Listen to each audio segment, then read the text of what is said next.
I go, oh, I'm sorry I'm late to work. It's like ever since the kidnapping.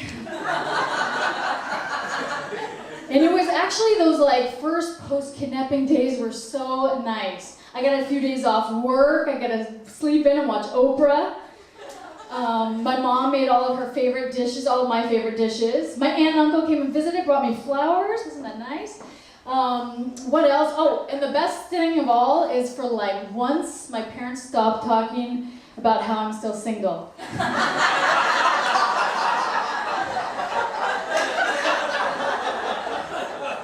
But within just a few days of me being home, my mom was already trying to marry me off again. So I knew it was time to go. So they agreed to let me go after a few days, but they both wanted to be in the car to drive me back to LA. So now I got a double lecture on ATM safety.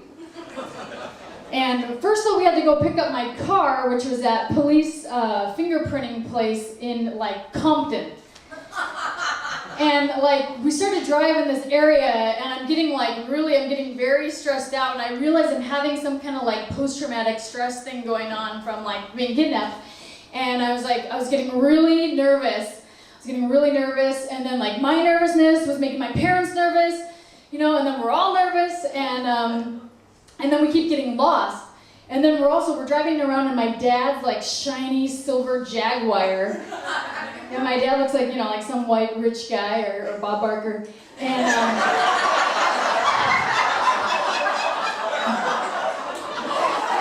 told you, Dad.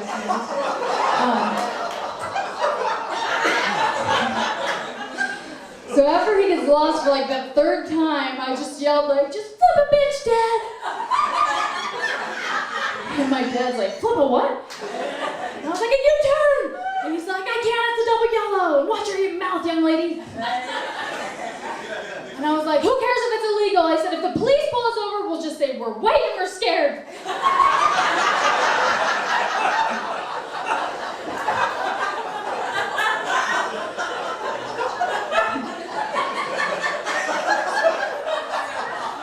So then we just all start busting up, and we're laughing, and just that whole tow truck experience was like, took so much out of me that like the next day when I had to go, oh, by the way, I was driving a rental car, did I mention that? I'm driving a rental car because my car is in the shop, and so I have to go return this rental car the next day, and I was just like too tired to explain why there was a case number written in the windshield and fingerprint dust all over the car. So I just told them that it was an extra in CSI. So stay tuned next week. Yeah. So that all happened, and what happened? So I thought this post-traumatic stress thing was just like an isolated incident, and it would go away.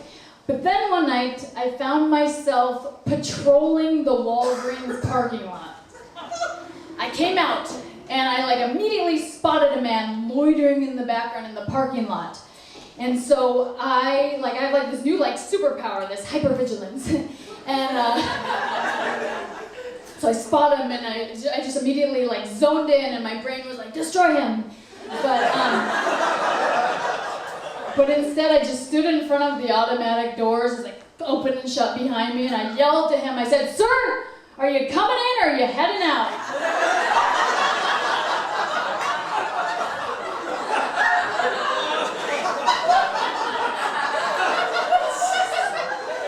I scared this poor homeless guy to death. But the Walgreens worker was like, "Wow, nice job. We've been trying to get rid of that guy for weeks." I was like, I'm like a self-appointed like peace officer. And I was like, yeah, well, if you need anything else, just call Hypervigilance Girl. So that was like, I had a couple incidents like that. I was at the beach one day, and I turned the corner, and there was a young guy with a hood, and I yelled, "You should not be wearing a hood, young man!" And he was like the same age as me.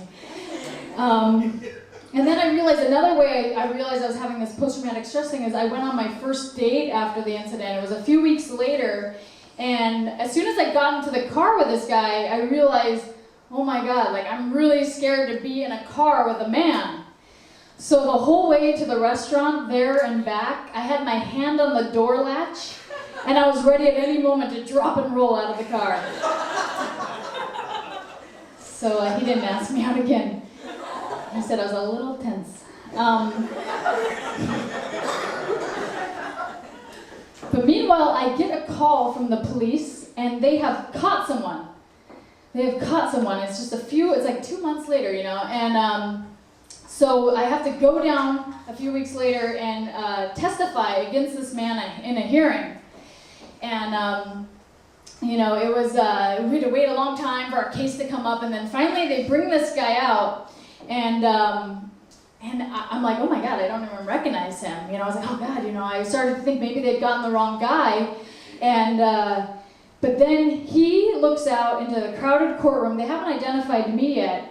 He looks out and he looks right at me and he rolls his eyes.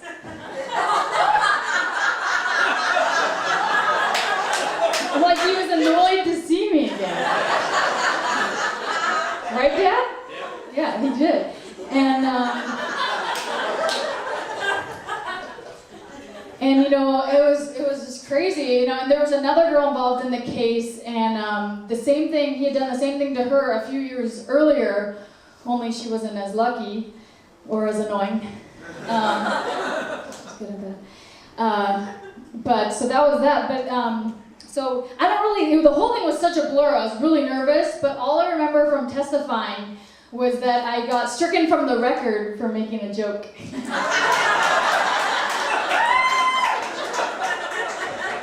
The defense attorney was like drilling me about something, and I just said, "Oh, sorry, it's my first time getting kidnapped." But I guess the whole case was like they were trying to prove it wasn't a kidnapping, so that kind of threw it off. But so that was that, and then we left, and in the process of all of this stuff, I decided to move. And so now my first priority with moving was safety. Like before it was like a cute place. Now it's like safety, parking. And so I decided to move into like deep West Hollywood. Because as my dad says, the worst those guys can do is mess up her hair.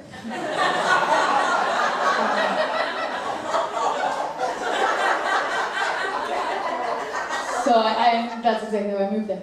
But so I think I have scored. I find this studio in West Hollywood, a really nice street with parking for $800. Yeah, my parents were not as impressed. I overheard my dad saying to my sister, "She lives in a box over a garage." And then it's like a 1920s building, and my mom said, "I think this used to be the maids' quarters."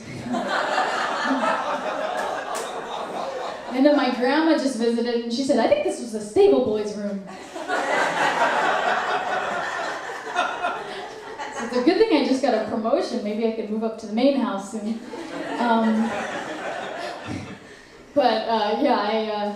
I think it is a pretty small place because I couldn't get my mail for 2 or 3 weeks because I guess the post office was having trouble processing the unit 1/4.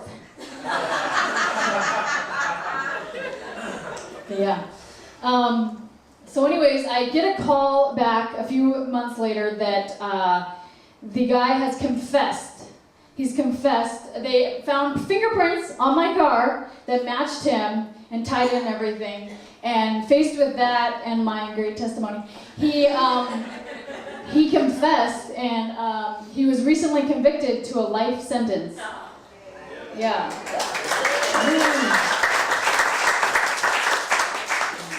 I thought that was a little much, but I